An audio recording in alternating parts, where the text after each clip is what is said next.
kahapon po sa mga balita, nasa 161.33 meters yun pong water level dyan sa Angat Dam. Alam naman po natin 90% po ng tubig sa mga kabahayan po sa Metro Manila, yung supply niyan galing dyan sa Angat Dam. Malapit na po tayo dun sa tinatawag na 160 or low critical level. Sa assessment po ng MWSS, ano po ba ito? Manageable po ba ito or dapat ngayon ay nag-aanunsyo na po tayo kung ito'y papunta na sa emergency level? Opo. DJ Chacha, sa ngayon po, kaninang alas 8 ng umaga ay na-hit na po natin yung ating pong critical level na 160.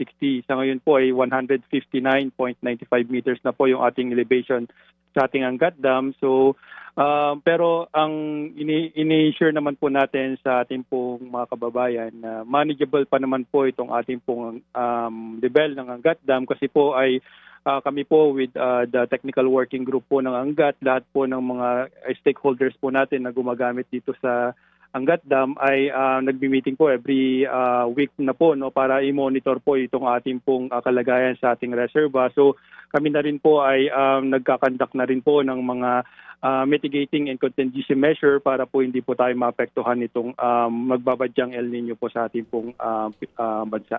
Lower than low critical level po tayo ngayon, 159 sir. Tama po ba yung dinig namin?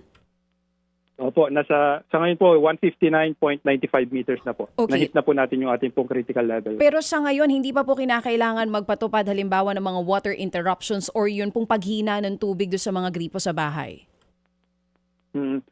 Actually, DJ Chacha, isang strategy po natin po para ma-preserve po yung ating pong level ng ating reservoir ay yung pagbabawas po ng pressure po sa ating pong cross customer po.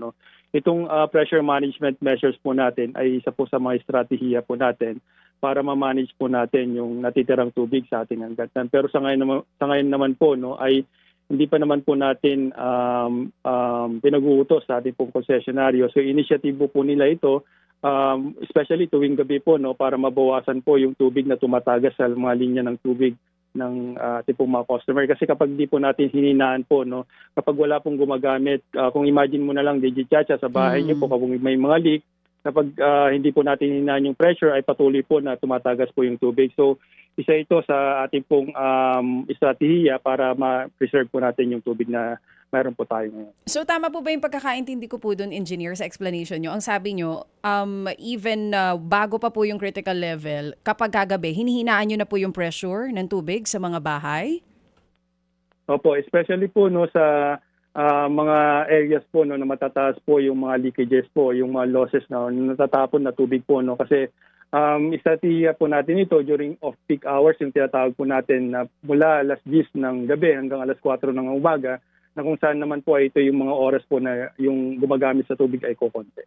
Mga kapatid, patuloy po kayong tumutok sa 105.9 True FM para sa totoong balita, impormasyon, music and entertainment. Mag-subscribe sa aming YouTube channel at podcast at sundan nyo kami sa Facebook, Instagram, X at TikTok sa True Network PH. Bisitahin din po ang aming official website, truefm.ph.